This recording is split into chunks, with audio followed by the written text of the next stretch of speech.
Immokalee, Florida, hot, humid, and home to thousands of migrant workers who board buses early every morning, bound for tomato farms scattered throughout the region.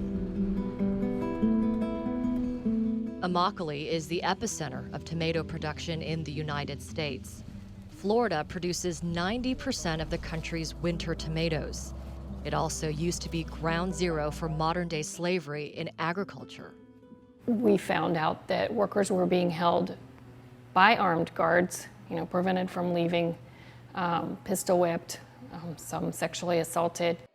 Laura Germino is one of the founders of the Coalition of Immokalee Workers, or CIW, a grassroots nonprofit that began in 1993 to improve wages and working conditions of migrant farm workers. Initially, it was not an anti-slavery organization or anti-human trafficking organization, but in the course of our outreach, we began to come across situations where workers were being held against their will.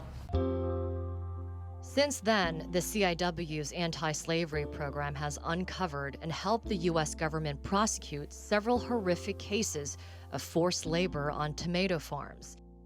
In one of those cases, just 10 years ago, farm workers were locked inside a truck at night. It was a dozen workers housed in a windowless box truck, forced to be in there at night, sleep in there at night, use the bathroom in there at night. One of them held out his hands and you could see the marks from the chains, which his wrists have been chained with.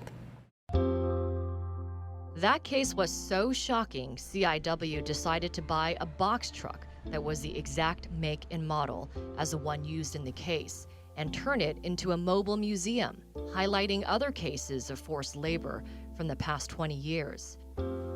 Today, the CIW has a staff of 17 people, nearly all of them former migrant farm workers themselves.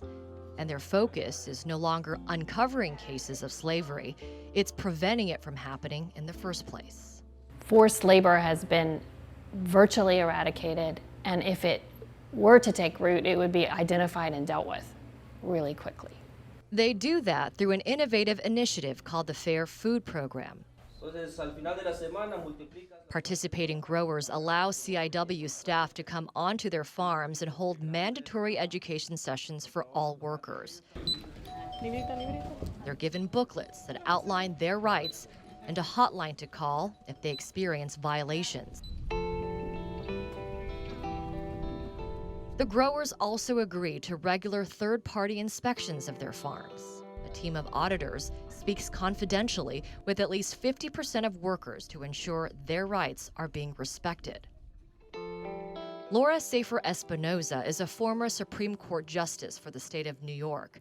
She now spends her retirement in Florida, running the Fair Food Standards Council, which oversees the audits.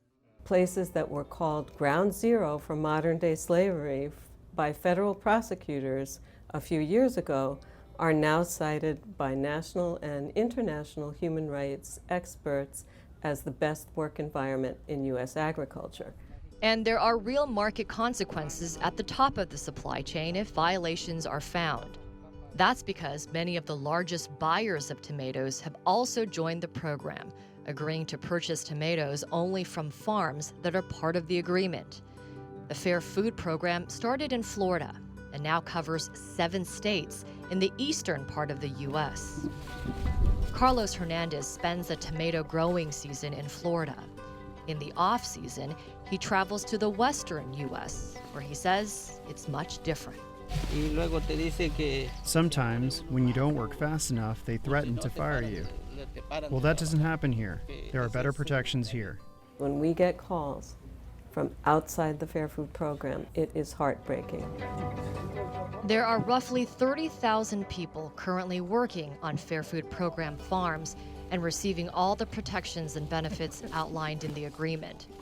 But there's still a long way to go to bringing the rest of the country on board. Amara Walker, CNN.